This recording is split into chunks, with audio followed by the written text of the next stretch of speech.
welcome to Off the Shelf. Tonight I'm going to be reading what's left of Chapter 6 to Resident Evil 0 Hour. Enjoy. Brings power. Power is life. The powerful voice faded. The great hall falling silent once more. It had been a recording or something. It didn't sound live, but someone had turned it on. And she thought she had an idea of who. She turned her attention to the portrait of Dr. Marcus and felt a shiver run down her spine. "Well, that was creepy," Billy said. "Not as creepy as seeing him on the train," Rebecca said, nodding at the portrait. "Made out of slime bugs." "Maybe it's another stage of the disease or something," Billy said. Rebecca nodded, though she doubted it. The zombie-like people they'd seen on the train and the man in the dining car, who appeared to be one James Marcus, didn't have the same symptoms. "Or maybe the leeches infect some people, and, I don't know, take other people over?" she said. "Yeah," Billy said. He ran one hand through his hair and smiled at her. A surprisingly pleasant smile. "Anyway, you should probably find a phone or something. Call your friends in." His tone was dismissive. Rebecca's hand tightened on her 9mm. "What are you going to do?" Billy turned and started down the staircase. His step light. "I thought I might take a walk," he called back to her. She followed him as she walked to the front door. Not sure what to do, what to say. She seriously doubted that she could shoot him. Not after he'd saved her life, but she couldn't just let him leave either. I don't think that's such a good idea," she said. He pulled the door open. Cool, humid night air swept in. Through the rain had turned to drizzle. "Man, as I appreciate much as I appreciate the concern, I think I've earned a head start, don't you? So let's just..." He stopped in mid-sentence, looking out at the rain-swept landscape in front of them. The facility, it seemed, had been built into the size of a hill. In front of them was a paved walkway, big enough to be a road, that stretched out 10 meters, and then ended abruptly, falling into nothingness. Together they walked out to the edge of the path. There were light posts on either side of the front door. Only one of them was working, but it was enough to see that without a rope, neither of them was going anywhere. The path ended in a jagged line of rubble, atop a steep slope that dropped down at least 5 meters. Probably more. It was too dark to tell much of anything. "You were saying?" Rebecca said. "So I'll find another door," Billy said, turning back to look at the building.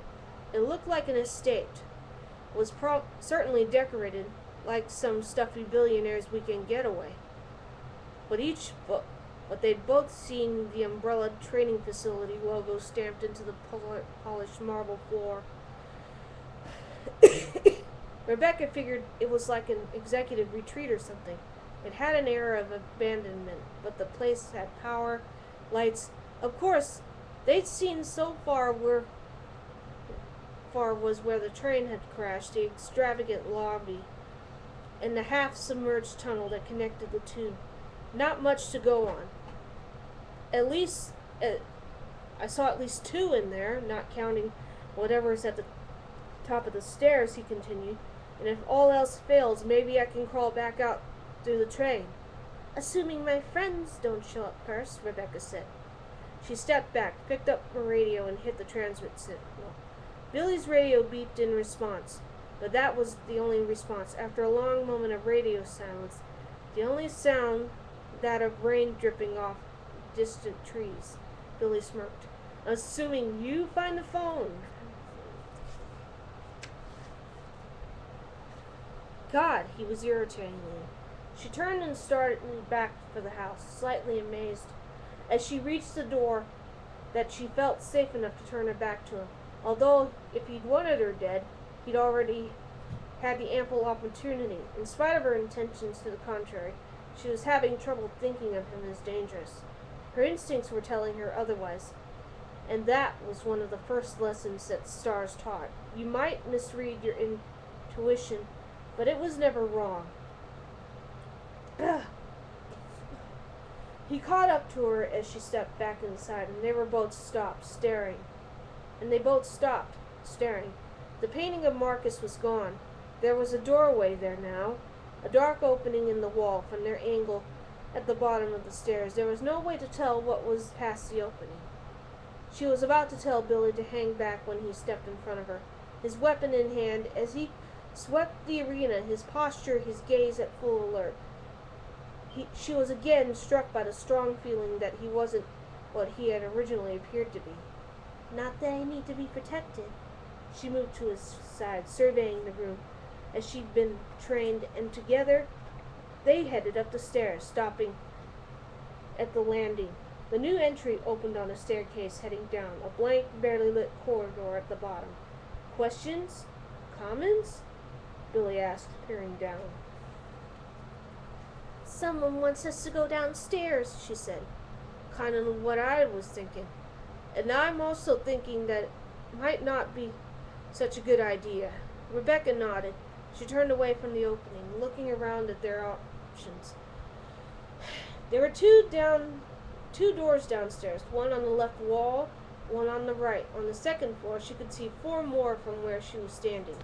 And as she looked around, a loud thwomp came from somewhere behind them, from somewhere down that blank, dark hallway. It sounded like something very soft and very heavy, falling to the floor. Without speaking, they both edged away from the opening. So, what say we extend our truce for a little while longer? Billy asked. And though his voice was light, he wasn't smiling. Rebecca nodded again. Yeah, she said, wondering what they'd gotten themselves into. And it wouldn't take for them to, what it would take for them to get out.